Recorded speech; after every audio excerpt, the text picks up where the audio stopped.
In this video, we will complete the chassis started in the previous lesson. To do so, we need to add the 4 wheel mounts and to complete the hardware.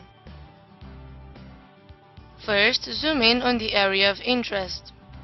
Add a circular pattern from the linear component pattern drop-down. For the axis, select the first hole of the outer C-frame, and make sure the equal spacing box is not enabled. Set the spacing to 90 degrees and add 2 instances. In the Components to Pattern box, select the initial bolt and nut. Hit reverse if necessary and click OK to accept the feature. After that, repeat the steps on the other side.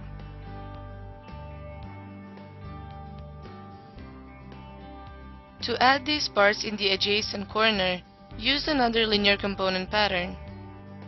Select an edge of the outer C-frame for the direction and add 2 instances at a distance of 20 inches. In Components to Pattern, delete any existing selection, then select the 2 corner extrusions, the initial bolt and nut, and the 3 patterns created so far. Notice the preview of the parts to be patterned.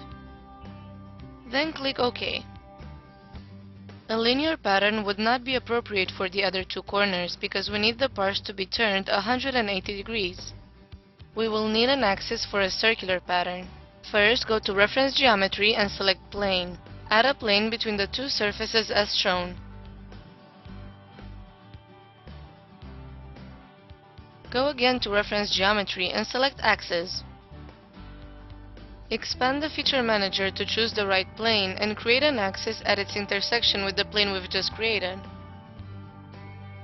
Now we can add the circular pattern. Select the axis you created for the pattern axis, enable equal spacing, and type 2 for the number of instances. In Components to Pattern, select the initial hardware parts and the other 4 patterns we created. It is now time to add the wheel mounts. You can either use the 4 assemblies provided or create the different configurations for each corner yourself. Insert the front right wheel mount assembly and add a coincident mate between the top surface of the bracket and the bottom surface of the outer C-frame.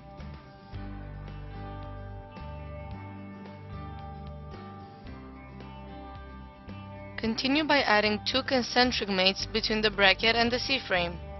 For this, you can use either 2 holes on the outer side or on the inner side of the bracket. Note that the 2 top surfaces of the bracket are not perfectly horizontal, so you should use the holes on the side selected for the coincident mate.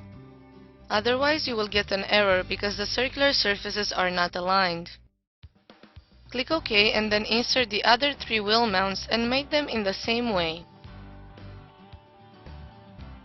Notice how the wheels are arranged in a symmetrical fashion, with all the gears towards the inside, but with slightly different configurations. Zoom in on the front right corner. Hold Ctrl down and click and drag to copy 1 bolt. Then place it in the second hole of the C-frame with the appropriate mates.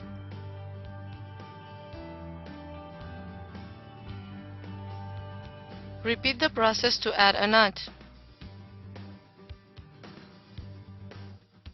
We now need a shorter bolt, so copy one of the existing ones, then right-click on it in the Feature Manager and select Configure Component.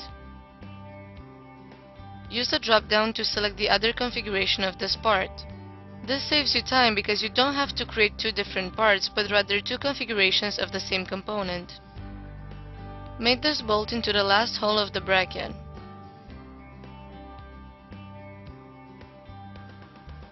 To easily attach a nut to this bolt, right-click on the frame and change transparency.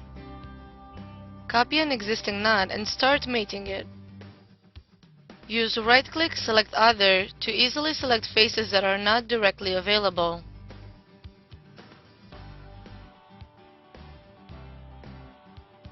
When finished, right-click and change back the transparency of the C-frame.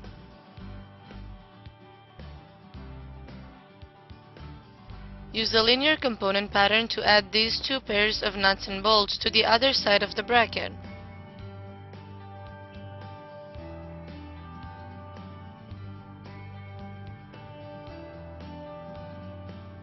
Set the distance to 5 inches.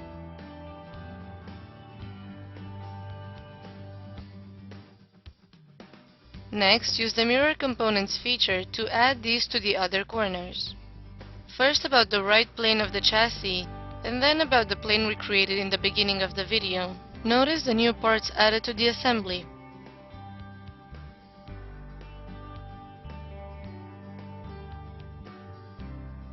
The chassis base is now complete.